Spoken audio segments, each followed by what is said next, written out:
जिल्हाधिकारी कार्यालयासमोर आत्मदहनाचा प्रयत्न, कचरा संकलनातील कथित गैरव्यवहाराविरोधात आंदोलन। धुळे दिनांक 8 जून 2026 रोजी शिरपूर वरवाडे नगर परिषदेच्या आरोग्य विभागातील कचरा संकलन कामकाजातील कथित अनियमितता व सार्वजनिक निधीच्या कथित अपव्ययाच्या निषेधार्थ सामाजिक कार्यकर्ते मोहसिन शेख यांनी आज धुळे जिल्हाधिकारी कार्यालयासमोर आत्मदहनाचा प्रयत्न केला।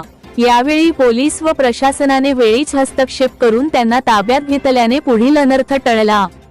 आंदोलनकर्त्यांच्या म्हणण्यानुसार शिरपूर वरवाडे नगर परिषदेच्या आरोग्य विभागातील कचरा संकलन कंत्राटामध्ये कथित गैरव्यवहार झाल्याबाबत त्यांनी अनेक वेळा संबंधित अधिकारी व वरिष्ठ प्रशासनाकडे लेखी तक्रारी आणि निवेदने दिली होती, मात्र अद्याप कोणतीही ठोस कारवाई न झाल्याने हा आंदोलनाचा मार्ग स्वीकारण्यात आल्याचे त्यांनी सांगितले। यावेळी त्यांनी प्रशासनाकडे पुढील प्रमुख मागण्या केल्या। प्रकरणाची निष्पक्ष व उच्चस्तरीय चौकशी करण्यात यावी। चौकशी पूर्ण होईपर्यंत संबंधित अधिकाऱ्यांना पदावरून दूर करण्यात यावे। कचरा संकलन कंत्राटाची सखोल चौकशी करून दोषींवर कायदेशीर कारवाई व गुन्हा दाखल करण्यात यावा। सार्वजनिक निधीच्या कथित अपव्ययाची नुकसान भरपाई संबंधित दोषींकडून वसूल करण्यात यावी। संबंधित अधिकारी व कंत्राटदार दीर्घकाळ एकाच विभागात कार्यरत राहण्याबाबत स्वतंत्र चौकशी करण्यात यावी। मोहसिन शेख यांनी सांगितले की भ्रष्टाचाराला आळा बसावा, सार्वजनिक निधीचा योग्य वापर व्हावा आणि शिरपूरकर जनतेला न्याय मिळावा हा आंदोलनामागील मुख्य उद्देश आहे।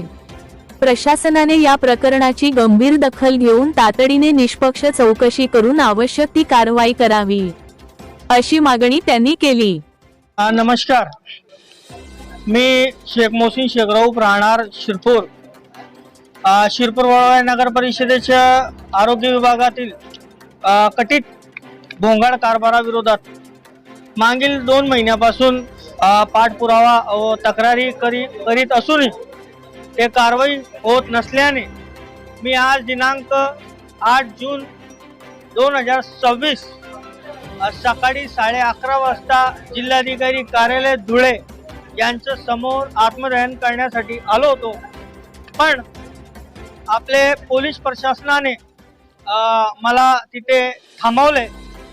तेव्हा मी माननीय कलेक्टर मॅडम साहेबांना ते जाग येण्यासाठी मी आवाहन केले आणि त्यांना मागणी केली की मॅडम, मी मागील 2-3 महिन्यापासून कमीत कमी अंदाजे 8 तक्रारी आपल्या कार्यालयात दाखल करूनही कारवाई झाली नसल्याने मला आज आत्मदहनाचा पाऊल उचलला लागणार होता, त्यामुळे मी उचलले।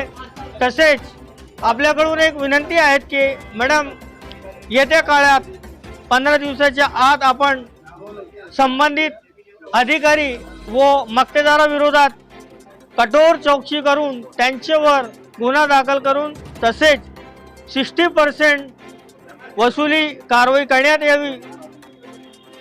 तसेच संबंधित अधिकारी व मक्तेदारांच्या कंत्राट रद्द करून त्यांच्यावर फौजदारी गुन्हे दाखल व्हावे, यासाठी मी शिरपूरकर जनतेला न्याय मिळवून देण्यासाठी कटिबद्ध आहे आणि पुढेही राहणार आहे। धन्यवाद।